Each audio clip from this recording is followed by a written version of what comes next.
प्रिय माताओं बहनों, हो जाओ सावधान। 28 अगस्त 2026 की तारीख और शुक्रवार के पावन दिन को अपनी डायरी में विशेष रूप से लाल रंग से दर्ज कर लीजिए, क्योंकि यह दिन साधारण नहीं बल्कि अत्यंत रहस्यमय, अलौकिक और शक्तिशाली होने वाला है। ब्रह्मांड में एक ऐसी खगोलीय और आध्यात्मिक हलचल बनने जा रही है जो सदियों में बहुत कम बार देखने को मिलती है। आज के इस वीडियो में हम आपको विस्तार से बताएंगे कि 28 अगस्त 2026 शुक्रवार के दिन लगने वाला यह चंद्र ग्रहण कितने बजे शुरू होगा, इसका सही समय क्या रहेगा, यह भारत में दिखाई देगा या नहीं, किस किस क्षेत्र में नजर आएगा, इसका सूतक काल भारत में मान्य होगा या नहीं, और इस दिन रक्षाबंधन पर राखी बांधने का सबसे शुभ मुहूर्त क्या रहेगा। इसके साथ ही इस रहस्यमयी माहौल के बीच कुछ चुनिंदा राशियों के लिए भाग्य के बंद द्वार खुलने वाले हैं। जी हाँ, ये वही दिन है जब एक अत्यंत प्रभावशाली चंद्र ग्रहण घटित होगा, जिसे ज्योतिष शास्त्र में विशेष श्रेणी का ग्रहण माना गया है। इस दिन सावन मास की पूर्णिमा यानी श्रावणी पूर्णिमा, भाई बहन के अटूट प्रेम का पावन पर्व रक्षाबंधन और चंद्र ग्रहण का महा दुर्लभ त्रिवेणी संयोग बन रहा है। इस त्रिवेणी संयोग से पूरे ब्रह्मांड की आध्यात्मिक और खगोलीय ऊर्जा कई गुना अधिक बढ़ जाएगी। लिख कर ले लो, ये 6 राशियां ऐसी हैं जिनकी तकदीर बदलने वाली है और इन्हें अपार सफलता प्राप्त करने से कोई नहीं रोक सकता। ये ग्रहण कुछ लोगों के लिए मानसिक भ्रम या कठिनाइयों का कारण बन सकता है, लेकिन वहीं कुछ लोगों के लिए ये जीवन बदल देने वाला सबसे बड़ा वरदान साबित होगा। आज मैं आपको उन्हीं 6 राशियों के बारे में बताने वाला हूं जिनकी किस्मत अचानक करवट लेने वाली है। इसीलिए इस जानकारी को बीच में छोड़ने की भूल बिल्कुल मत कीजिएगा, क्योंकि इन 6 में से एक राशि ऐसी भी है जिसे भारी धन लाभ तो होगा, लेकिन यदि उसने एक छोटी सी भी चूक कर दी तो वही धन पल भर में हाथ से फिसल सकता है। वो कौन सी राशि है और उसे किस बात का ध्यान रखना है, यह मैं आपको आगे विस्तार से बताऊंगा। इसीलिए एक एक शब्द को ध्यान से सुनिए, क्योंकि आज की यह जानकारी आपके साथ साथ आपके पूरे परिवार के भविष्य पर गहरा असर डाल सकती है। 28 अगस्त 2026 शुक्रवार को लगने वाला यह चंद्र ग्रहण अत्यंत तीव्र और परिवर्तनकारी ऊर्जा लेकर आ रहा है। ज्योतिष शास्त्र के अनुसार चंद्रमा हमारे मन, मस्तिष्क, चेतना, भावना और माता का कारक होता है। जब सावन मास की पूर्णिमा के दिन चंद्रमा अपनी 16 कलाओं के साथ पूर्ण होता है और उस पर ग्रहण का साया पड़ता है, तो ऐसी स्थिति जमी हुई परिस्थितियों को भी हिला सकती है और सोई हुई किस्मत को जगा सकती है। हालांकि इसकी तीव्रता पूरे ब्रह्मांड पर असर डालेगी, लेकिन शास्त्र यह भी कहते हैं कि हर मंथन के बाद अमृत अवश्य निकलता है। इस ग्रहण का प्रभाव कुछ लोगों के लिए चुनौतीपूर्ण होगा, मगर वही अमृत स्वरूप फल केवल उन 6 भाग्यशाली राशियों को प्राप्त होगा जिन पर देवाधिदेव, महादेव, माता पार्वती, चंद्रदेव और भगवान श्री हरि विष्णु की विशेष कृपा बरसने वाली है। आज मैं आपको बताने जा रहा हूं कि वो कौन सी 6 राशियां हैं जो अचानक बड़े धन, मान, सम्मान और सफलता की ओर बढ़ने वाली हैं। उनके जीवन में क्या बड़े परिवर्तन होंगे और किस दिशा में उनकी तकदीर आगे बढ़ेगी, ये सब कुछ आगे विस्तार से जानिए। उन्हें इस दिन क्या करना है, क्या नहीं करना है, किन बातों का विशेष ध्यान रखना है, और सबसे महत्वपूर्ण उन अचूक व गुप्त उपायों के विषय में भी मैं आपको बताने वाला हूं, जिनके करने से न केवल आपकी बल्कि आपकी आने वाली पीढ़ियों की किस्मत की दिशा बदल सकती है। इसीलिए कृपया इस जानकारी को हल्के में मत लीजिएगा। यह कोई साधारण भविष्यवाणी नहीं है, बल्कि ब्रह्मांडीय संकेतों और शास्त्रों से निकला हुआ मार्गदर्शन है जो बहुत कम लोगों के जीवन में आता है। आइए बिना समय गवाए इस रहस्य की परतों को खोलते हैं और सबसे पहले उस डर और संशय को समझते हैं जो आजकल लोगों के मन में बैठ गया है। बहुत से लोग कह रहे हैं कि पूर्णिमा और रक्षाबंधन के दिन चंद्र ग्रहण का लगना विनाश लाएगा, अशांति फैलाएगा और सब कुछ उलट-पुलट कर देगा। लेकिन सच्चाई यह है कि ग्रहण हमेशा सबके लिए विनाशकारी नहीं होता। अनर्थ उनके जीवन में आता है जो लगातार गलत रास्ते पर चलते हैं, जो दूसरों का अहित करते हैं, जो छल कपट और अधर्म को अपना जीवन बना लेते हैं। लेकिन जो लोग सच्चाई, सेवा, भक्ति और सत्कर्म में विश्वास रखते हैं, उनके लिए यही समय स्वर्ण युग का द्वार खोलता है। ग्रहण का काल ऐसा समय होता है जब अदृश्य लोक और दृश्य लोक के बीच की दूरी बहुत कम हो जाती है, मानो ब्रह्मांड के गुप्त आध्यात्मिक दरवाजे कुछ समय के लिए खुल जाते हैं। उस समय मन से की गई प्रार्थना, मन से मांगी गई इच्छा, संकल्प और गुरु मंत्र का जप कई लाख गुना तेजी से फलित होता है। फर्क सिर्फ इतना है कि आपको साधना और प्रार्थना की सही विधि पता होनी चाहिए। आपको पता होना चाहिए कि कब मांगना है और कैसे मांगना है। अब धीरे धीरे मैं आपको उन भाग्यशाली राशियों की ओर लेकर चलूंगा, लेकिन उससे पहले यह समझ लीजिए कि यह संयोग केवल धन का ही नहीं, बल्कि जीवन के हर क्षेत्र में बड़ा बदलाव लेकर आ रहा है।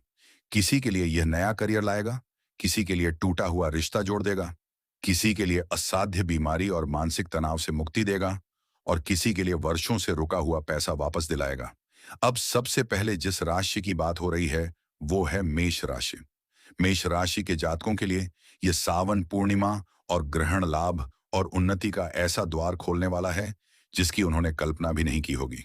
भगवान शिव और चंद्रदेव की कृपा से आपके लाभ भाव में शुभ ऊर्जा भर रही है।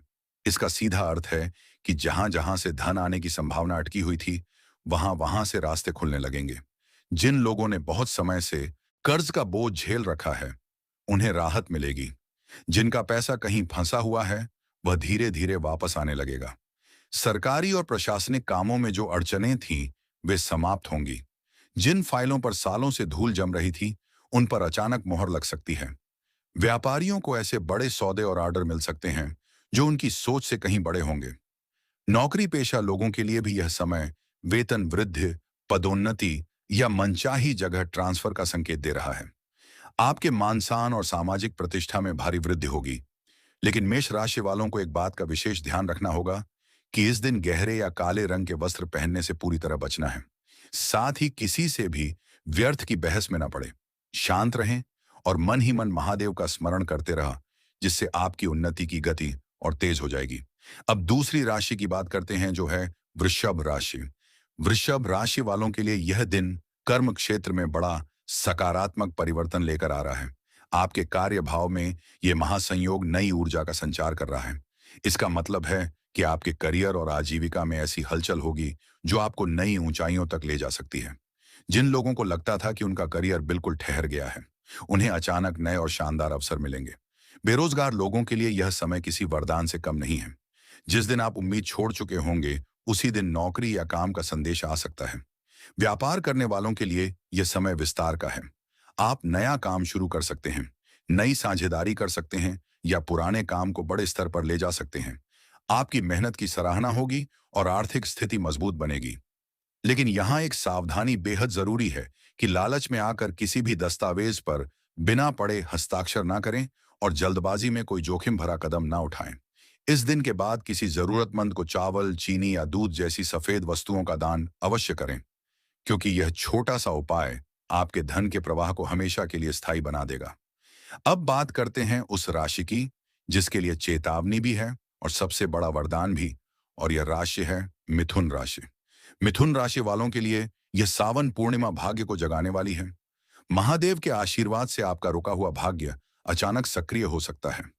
पैतृक संपत्ति से जुड़े पुराने विवाद सुलझ सकते हैं और कहीं से अचानक अप्रत्याशित धन की प्राप्ति हो सकती है। जो लोग नया वाहन या नया मकान खरीदने की योजना बना रहे हैं, उनकी योजना पूरी तरह सफल होगी। संतान सुख की इच्छा रखने वालों को शुभ समाचार मिल सकता है। लेकिन यहाँ सबसे बड़ा खतरा आपकी वाणी और आपके शब्दों से जुड़ा है। इस दिन के प्रभाव से आपकी वाणी में तीखापन या कटुता आ सकती है। आप बिना सोचे समझे आवेश में आकर कुछ ऐसा कह सकते हैं जिससे वर्षों पुराने पारिवारिक या व्यापारिक रिश्ते बिगड़ जाएं और कोई बनाया बड़ा सौदा टूट जाए। इसलिए 28 अगस्त को जितना हो सके कम बोले और मौन को अपना सबसे बड़ा आभूषण बनाएं। याद रखिए, इस दिन आपकी चुप्पी ही आपकी सबसे बड़ी ढाल और पूंजी बन सकती है। अगर आपने इस एक नियम का पालन कर लिया तो आपके लिए समृद्धि और सफलता का रास्ता पूरी तरह खुल जाएगा। चौथी राशि है सिंह राशि। सिंह राशि के जातकों के जीवन में यह महासंयोग गहरे और सकारात्मक परिवर्तन लेकर आ रहा है। लेकिन यह परिवर्तन डराने के लिए नहीं, बल्कि आपके जीवन को संवारने के लिए। महादेव और माता पार्वती की कृपा से आपके जीवन से नकारात्मक और षड्यंत्रकारी लोग हमेशा के लिए दूर हो जाएंगे। जो लोग आपके खिलाफ पीठ पीछे साजिश रच रहे थे, उनके चेहरे बेनकाब हो जाएंगे। कोर्ट, कचहरी और कानूनी मामलों में बहुत बड़ी राहत मिलने के स्पष्ट संकेत हैं। विदेश या दूरस्थ स्थानों से जुड़े कामों में अपार सफलता मिल सकती है। अगर आप विदेश यात्रा, उच्च शिक्षा या आयात निर्यात से संबंधित व्यापार करते हैं, तो यह समय आपके लिए अत्यंत अनुकूल है। आपको मान सम्मान के साथ साथ कार्य क्षेत्र में पदोन्नति और प्रभाव की प्राप्ति होगी। सिंह राशि वालों को इस दिन शिव पंचाक्षर मंत्र और चंद्र मंत्रों का मानसिक जप करना चाहिए, जिससे चारों ओर एक अभेद सुरक्षा कवच बन जाए। पांचवी राशि है तुला राशि। तुला राशि वालों के लिए यह दिन बुद्धि, विवेक और निर्णय क्षमता को नई दिशा देने वाला है। आपकी सोच में अचानक स्पष्टता आएगी और आप सही और गलत का फर्क बहुत जल्दी समझ पाएंगे। जिन क्षेत्रों में पहले भ्रम की स्थिति थी, वहां भी आप सही और सटीक कदम उठा पाएंगे। अचानक धन लाभ के मजबूत योग बन रहे हैं और किसी पुराने निवेश से बड़ा मुनाफा मिल सकता है। पारिवारिक जीवन में मधुरता आएगी, भाई बहनों के बीच का प्रेम बढ़ेगा और घर में खुशहाली का माहौल रहेगा। आपके रुके हुए व्यापारिक सौदे अचानक गति पकड़ेंगे, लेकिन एक सावधानी यहां भी जरूरी है कि इस दिन किसी भी बेजुबान जीव को कष्ट ना दें। किसी असहाय व्यक्ति या घर की स्त्रियों का अपमान भूलकर भी ना करें। करुणा, दया और सम्मान ही आपकी सबसे बड़ी शक्ति बनेगी। छठी और अंतिम राशि है कुंभ राशि।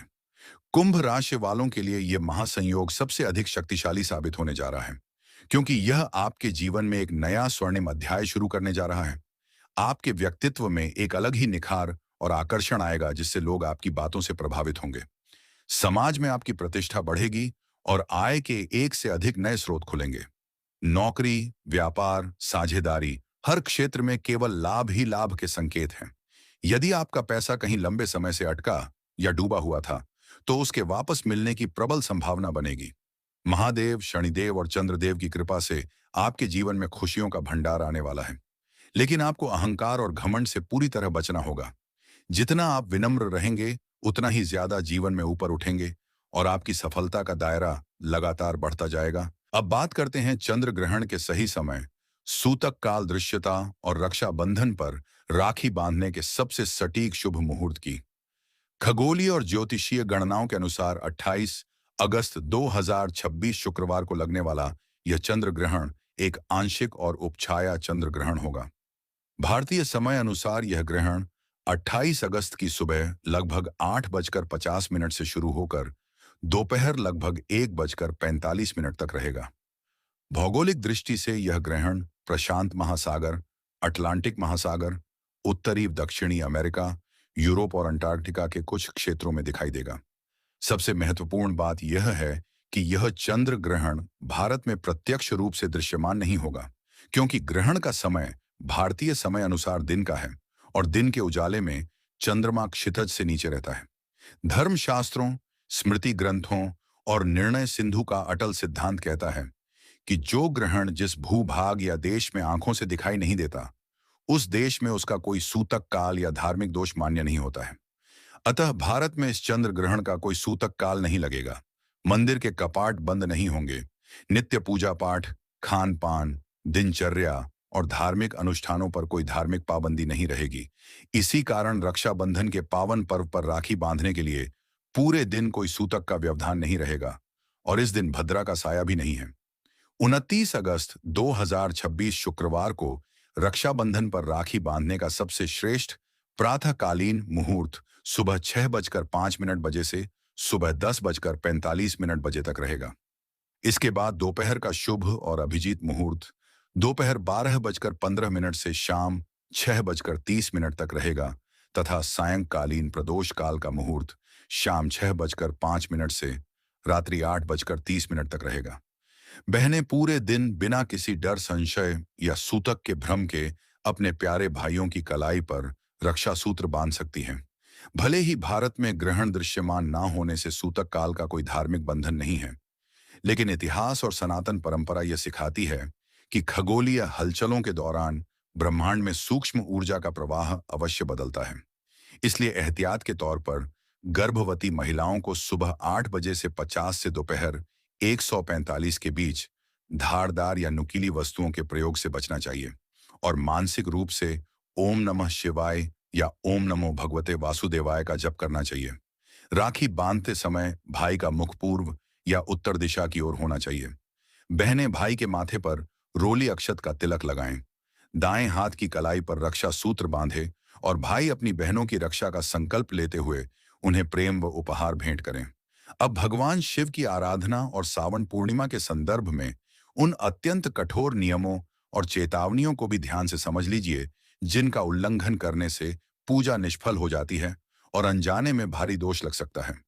सबसे पहली और अत्यंत भयंकर चेतावनी उन महिलाओं के लिए है जो सावन पूर्णिमा के दिन मासिक धर्म यानी रजस्वला की अवस्था में हो, या जिनके परिवार में किसी जन्म अथवा मृत्यु का सूतक पातक लगा हुआ हो। सनातन धर्म शास्त्रों और तंत्र संहिताओं में यह बात पत्थर की लकीर की तरह स्पष्ट लिखी गई है कि रजस्वला काल के दौरान स्त्री के शरीर में एक विशेष प्रकार की ऊर्जा और शारीरिक चक्र का वास होता है। यह प्रकृति का एक स्वाभाविक चक्र है, परंतु देव आराधना और स्पर्श के दृष्टिकोण से यह समय पूर्णतः शारीरिक विश्राम का होता है। ऐसी स्थिति में साक्षात शिवलिंग का स्पर्श करना, जल चढ़ाना, मंदिर की देहरी पर कदम रखना या पूजा की सामग्रियों को छूना शास्त्रों में वर्जित माना गया है। जो महिला लोकलाज के डर से, परिजनों के दबाव में, जिद में या अज्ञानता के कारण इस अवस्था में कड़ा उपवास रखती है या शिवलिंग पर जल अर्पित करने की चेष्टा करती है, उसकी पूजा फलित नहीं होती और दोष लगता है। यदि आपने पहले से पूरे सावन मास या पूर्णिमा व्रत का संकल्प लिया था और अचानक आपको मासिक धर्म आ जाए, तो मंदिर जाने की भूल ना करें, बल्कि घर के किसी स्वच्छ स्थान पर बैठकर मानसिक रूप से मंत्र का मानसिक वादे, ओम नमः शिवाय या महामृत्युंजय मंत्र का मानसिक जप करें, क्योंकि महादेव केवल आपके मन का शुद्ध भाव और अंतःकरण देखते हैं। दूसरी चेतावनी उन महिलाओं और पुरुषों के लिए है जो अत्यधिक बीमार हैं, गर्भवती हैं या दवाइयों के सहारे अपना जीवन व्यतीत कर रहे हैं। सनातन धर्म का सर्वोपरि सिद्धांत कहता है कि शरीर ही धर्म के पालन का प्रथम साधन है। इसलिए शरीर को अकारण कष्ट देकर, अपनी जान जोखिम में डालकर कठोर निर्जला उपवास रखना पूजा नहीं, बल्कि अपने ही शरीर के प्रति अपराध माना जाता है। गर्भावस्था के दौरान गर्भ में पल रहा शिशु परमात्मा द्वारा दिया गया एक नवजीवन है, जिसका पोषण मां के खानपान और स्वास्थ्य पर निर्भर करता है। ऐसे में यदि कोई गर्भवती महिला कड़ा निर्जला उपवास रखती है, तो गर्भस्थ शिशु को कष्ट पहुंचता है। अपने ही पेट में पल रहे मासूम जीव को कष्ट पहुंचाना उचित नहीं है। इसी प्रकार जो लोग गंभीर बीमारियों से ग्रस्त हैं, उन्हें कठोर उपवास रखकर शरीर को कष्ट देने की कोई आवश्यकता नहीं है। भगवान शिव आशुतोष हैं, वे अपने भक्तों को तड़पता हुआ कभी नहीं देखना चाहते। ऐसे लोग सात्विक फलाहार या हल्का भोजन लें, समय पर दवाइयां लें और केवल भगवान शिव और श्री हरि के मंत्रों का मानसिक जप करें। इस पावन दिन किसी भूखे को भोजन करा देना, किसी असहाय की सेवा करना या गौ माता को हरा चारा खिला देना ही 100 कठोर व्रतों से भी बड़ा महापुण्य बन जाता है। तीसरी भयंकर चेतावनी उन लोगों के लिए है जो अपने घर परिवार में जीवन साथी का अपमान करते हैं और क्लेश फैलाते हैं। शास्त्रों में पति पत्नी के रिश्ते को अग्नि को साक्षी मानकर बांधा गया, एक अत्यंत पवित्र और अलौकिक आध्यात्मिक संबंध माना गया है। साक्षात अर्धनारीश्वर रूप धारण करने वाले भगवान शिव और माता पार्वती संपूर्ण सृष्टि को यह सिखाते हैं कि पति और पत्नी एक दूसरे के पूरक और अर्धांग हैं। जो स्त्री अपने पति को तुच्छ समझती है, बात पर उसका अपमान करती है, उसे कटु शब्द बोलती है और घर में हमेशा अशांति का माहौल बनाए रखती है, उसकी कोई भी पूजा या व्रत स्वीकार नहीं होता। और यह कड़ा नियम पुरुषों पर भी उतना ही लागू होता है। जो पुरुष अपनी पत्नी पर अत्याचार करता है, उसे शारीरिक या मानसिक रूप से प्रताड़ित करता है, उसका हक छीनता है और उसे नीचा दिखाता है, वो अगर मंदिर जाकर जल चढ़ाए तो वह केवल दिखावा है। भगवान शिव जब धर्म और स्त्री सम्मान की मर्यादा टूटने पर अपना रौद्र रूप देखते हैं, तो ऐसे आचरण से कभी प्रसन्न नहीं होते। चौथी और सबसे महत्वपूर्ण चेतावनी उन लोगों के लिए है जिनके दिल और मन में छल, कपट, ईर्ष्या, दूसरों की बर्बादी की सोच और अहंकार का जहर भरा हुआ है। सनातन धर्म का मूल मंत्र ही यही कहता है कि सर्वे भवन्तु सुखिन, अर्थात संसार के सभी जीवों का कल्याण हो। जो लोग दूसरों की तरक्की और खुशहाली देखकर भीतर ही भीतर ईर्ष्या की आग में जलते हैं, दूसरों के नुकसान की योजनाएं बनाते हैं, अपने घर के बुजुर्गों, माता पिता या सास ससुर का अनादर करते हैं, उन्हें भगवान शिव के उपायों का कोई फल नहीं मिलता। शिव पुराण का कड़वा सत्य यह है कि महादेव केवल पेट खाली रखने से प्रसन्न नहीं होते, वे कर्मों की पवित्रता और आत्मा की शुद्धता देखते हैं। शिव का अर्थ ही परम कल्याण है। जब तक भीतर का जहर यानी कटुता, ईर्ष्या और छल साफ नहीं होगा, तब तक कोई भी धार्मिक अनुष्ठान फलित नहीं हो सकता। अब ध्यान से सुनिए। 28 अगस्त 2026 सावन पूर्णिमा और रक्षाबंधन के इस महासंयोग पर किए जाने वाले वे परम गोपनीय और सिद्ध उपाय जो आपके जीवन के सारे संकटों को समाप्त कर सकते हैं। पहला गुप्त उपाय यह है कि सुबह स्नान करके स्वच्छ श्वेत या हल्के रंग के वस्त्र धारण करें। एक तांबे या चांदी के लोटे में शुद्ध जल लें। उसमें थोड़ा सा गंगा जल, कच्चा दूध, थोड़े से अक्षत और सफेद चंदन मिलाएं। इसके बाद शिव मंदिर जाकर या घर के पूजा स्थान पर शिवलिंग का शांत मन से अभिषेक करें। अभिषेक करते समय यह भावना रखें कि आपके जीवन की सारी नकारात्मकता, रोग और दरिद्रता इस जल के साथ बह रही है। अभिषेक के बाद 5 बिल्कुल साबुत बिना कटे फटे अखंडित बेलपत्र लें और उन पर चंदन से ओम नमः शिवाय लिखकर एक पीले कनेर या सफेद पुष्प के साथ शिवलिंग पर अत्यंत श्रद्धा से अर्पित करें। इसके बाद शिवलिंग के सम्मुख बैठकर आंखें बंद करके एक 108 बार नमः शिवाय या ओम सोम सोमाय नमः मंत्र का शांत चित्त होकर जप करें और अपनी मनोकामना मन ही मन महादेव के चरणों में रखें। दूसरा गुप्त उपाय काली मिर्च का अचूक प्रयोग है। शास्त्रों में शिवलिंग पर काली मिर्च अर्पित करने का बहुत गहरा आध्यात्मिक रहस्य बताया गया है। काली मिर्च अग्नि तत्व से जुड़ी है और शिव स्वयं संहारक व कल्याणकारी है। 5 साबुत काली मिर्च के दाने अपने हाथ में लें और अपने ऊपर से 7 बार उतारकर नमः शिवाय काल विनाशकाय नमः बोलते हुए शिवलिंग पर एक लोटा जल के साथ अर्पित कर दें। यह उपाय आपके जीवन के अज्ञात भय, बुरी नजर, कोर्ट कचहरी के झंझट, शत्रु बाधा और राहु केतु के दुष्प्रभावों को पूरी तरह शांत कर देता है। तीसरा उपाय धतूरे का दिव्य अर्पण है, जो उस विष तत्व के नियंत्रण का प्रतीक है जिसे महादेव ने समुद्र मंथन के समय लोक कल्याण के लिए अपने कंठ में धारण किया था। अतः सावन पूर्णिमा पर एक ताजा धतूरा शिवलिंग पर अर्पित करें और प्रार्थना करें कि आपके जीवन के सारे मानसिक विष चिंताएं, अवसाद और काल सर्प दोष समाप्त हो जाएं। चौथा उपाय सायंकाल का दीपदान और चंद्र अर्घ। इस दिन शाम के समय बेलपत्र के वृक्ष, पीपल के वृक्ष या घर के मुख्य द्वार पर गाय के शुद्ध घी का एक दीपक अवश्य प्रज्वलित करें। रात के समय आकाश में जब पूर्ण चंद्रमा का उदय हो तो एक पात्र में जल, थोड़ा सा कच्चा दूध, अक्षत और सफेद पुष्प डालकर चंद्रमा को अर्घ्य दें और अपने परिवार की सुख शांति व मानसिक स्थिरता की प्रार्थना करें। इसके साथ ही रक्षाबंधन और पूर्णिमा के पावन अवसर पर किसी जरूरतमंद निर्धन व्यक्ति या ब्राह्मण को गुप्त रूप से श्वेत अन्न जैसे चावल, चीनी, आटा, दूध या खीर का दान करें। 28 अगस्त 2026 का यह दिन आपके जीवन की दिशा को नई ऊर्जा और समृद्धि की ओर मोड़ने का एक अलौकिक अवसर है।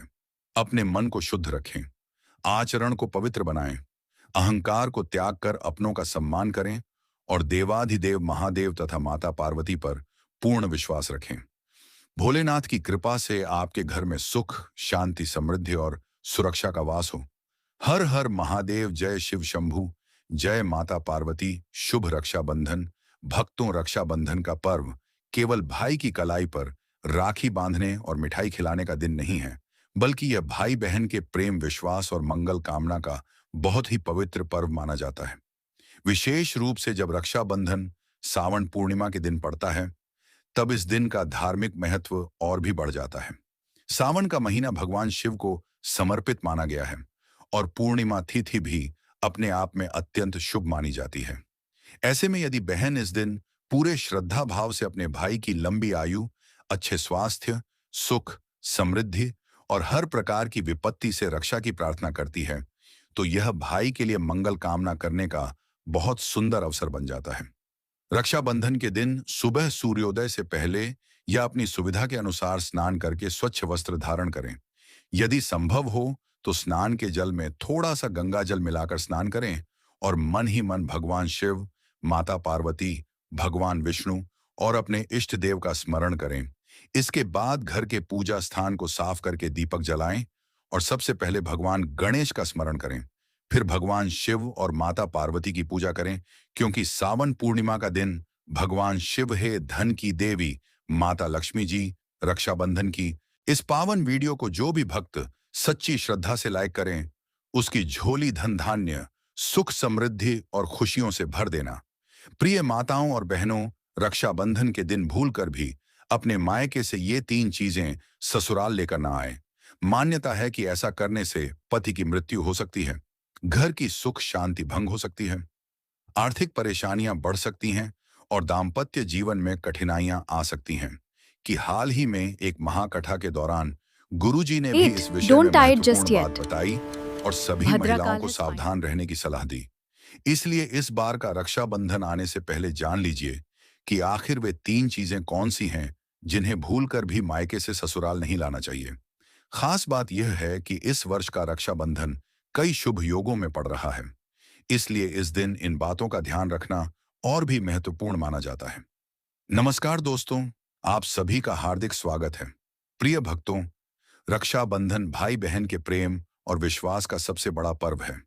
इस दिन बहन अपने भाई की कलाई पर रक्षा सूत्र बांधती है और भाई जीवन भर उसकी रक्षा का वचन देता है। लेकिन क्या आप जानते हैं कि इसी शुभ दिन से जुड़ी कुछ ऐसी प्राचीन मान्यताएं भी हैं जिनके बारे में बहुत कम लोग जानते हैं। कहा जाता है कि यदि एक विवाहित बेटी रक्षाबंधन के दिन मायके से ये तीन चीजें अपने साथ ससुराल ले आती हैं, तो इसका अशुभ प्रभाव पूरे परिवार पर पड़ सकता है। आखिर तीन चीजें कौन सी हैं? इनके पीछे क्या धार्मिक कारण बताए गए हैं? और रक्षाबंधन 2026 पर किन बातों का विशेष ध्यान रखना चाहिए ताकि घर में सुख समृद्धि और मां लक्ष्मी की कृपा बनी रहे। लेकिन उससे पहले जानते हैं साल 2026 के रक्षाबंधन के बारे में। दोस्तों, रक्षाबंधन का यह पावन त्योहार हर साल सावन की पूर्णिमा को मनाया जाता है, लेकिन इस बार 2026 में बड़ी उलझन बनी हुई है। कोई कह रहा है कि राखी 26 अगस्त को बांधी जाएगी, तो कोई कह रहा है 27 अगस्त को, तो कई लोग कह रहे हैं 28 अगस्त को। अब ऐसे में भाई बहन के मन में सवाल उठ रहे हैं कि सही तारीख क्या है, शुभ मुहूर्त क्या है और भद्रा कब से कब तक है। तो दोस्तों, जरा भी कंफ्यूज मत होइए, क्योंकि आज की इस वीडियो में हम आपको बताएंगे रक्षाबंधन की सही तारीख, शुभ समय और भद्रा काल की पूरी जानकारी। साथ ही जानेंगे कुछ ऐसे खास उपाय जो हर बहन को रक्षाबंधन पर जरूर करने चाहिए। तो चलिए बिना देरी किए शुरू करते हैं आज की खास वीडियो। दोस्तों, रक्षाबंधन हर साल सावन माह की पूर्णिमा तिथि को मनाया जाता है, लेकिन शास्त्रों में यह साफ कहा गया है कि भद्रा काल में राखी नहीं बांधनी चाहिए। अगर कोई बहन भद्रा के दौरान राखी बांधती है तो यह अशुभ माना जाता है और ऐसा करना नुकसानदेह भी हो सकता है। शास्त्रों में साफ लिखा है कि भद्रा का त्याग करके ही रक्षाबंधन मनाना चाहिए। अब बात आती है कि रक्षाबंधन किस दिन मनाया जाए, 27 अगस्त को या 28 अगस्त को। इस बार कई लोग कह रहे हैं कि 27 अगस्त को ही राखी बांधनी चाहिए, लेकिन वही कुछ ज्योतिचार्य और विद्वान मानते हैं कि भद्रा के कारण 28 अगस्त को राखी बांधनी चाहिए। तो अब आप सोच रहे होंगे सही क्या है और गलत क्या है। तो दोस्तों, आप बिल्कुल मत घबराइए, क्योंकि आज की इस प्राचीन जानकारी के ज्ञानवर्धक वीडियो में हम आपको एकदम सटीक जानकारी देने जा रहे हैं। साथ में बताएंगे कि भद्रा काल का समय क्या रहेगा और राखी बांधने का शुभ मुहूर्त कब तक है, क्योंकि रक्षाबंधन एक पावन और भावनात्मक पर्व है और अगर आप इसे सही मुहूर्त में मनाते हैं तो भाई बहन दोनों के जीवन में सुख शांति और समृद्धि आती है। अब बात आती है एक बेहद दिलचस्प और खास जानकारी की। हर बहन को रक्षाबंधन पर अपने भाई को एक गुप्त चीज जरूर ही खिला देनी चाहिए। जी हाँ दोस्तों, ऐसा करने से भाई के घर परिवार में कभी कोई तकलीफ नहीं आती, लक्ष्मी माँ की कृपा बनी रहती है और भाई की तरक्की दिन दुगनी रात चौगुनी होती है। ऐसी बहन को भी माता लक्ष्मी का आशीर्वाद मिलता है। भक्तों, इस बार का रक्षाबंधन इसलिए भी खास है क्योंकि इस दिन कुछ ऐसे विशेष कार्य हैं जो हर माता बहन को जरूर करने चाहिए। ऐसे काम जो आपके जीवन में बरकत लाते हैं, भाई की उम्र लंबी करते हैं और धन की वर्षा होती है। दोस्तों, रक्षाबंधन का त्योहार भाई बहन के अटूट प्यार का प्रतीक है। इस दिन बहन अपने भाई की कलाई पर प्यार और रक्षा का धागा यानी रक्षा सूत्र बांधती है और भगवान से भाई की लंबी उम्र और अच्छे स्वास्थ्य की प्रार्थना करती है और भाई भी अपनी प्यारी बहन को हमेशा हर मुसीबत से बचाने का वादा करता है। लेकिन दोस्तों, इस पवित्र रिश्ते के त्योहार को मनाते वक्त एक चीज का खास ध्यान रखना बहुत जरूरी है और वो है भद्रा काल। शास्त्रों में साफ लिखा है कि भूलकर भी भद्रा काल में राखी नहीं बांधनी चाहिए। अब आप सोच रहे होंगे ऐसा क्यों? तो इसके पीछे एक पौराणिक कथा है। कहा जाता है कि लंकापति रावण ने भी अपनी बहन शूरपणखा से भद्रा काल में ही राखी बंधवाई थी। और फिर क्या हुआ? 1 साल के भीतर ही रावण का पूरा साम्राज्य नष्ट हो गया। इतना ही नहीं, भद्रा, जो कि शनिदेव की बहन है, उसे ब्रह्मा जी का श्राप मिला है कि उसके समय में अगर कोई शुभ या मांगलिक कार्य होगा तो उसका परिणाम शुभ नहीं होगा, बल्कि उल्टा असर डालेगा। इसलिए दोस्तों, ये गलती आपसे ना हो जाए। राखी सिर्फ शुभ समय में ही बांधे। अब बात करते हैं असली मुद्दे की। साल 2026 में रक्षाबंधन कब मनाया जाएगा? दोस्तों, चलिए अब जानते हैं साल 2026 में रक्षाबंधन का त्योहार कब मनाया जाएगा। दोस्तों, रक्षाबंधन का त्योहार सावन पूर्णिमा में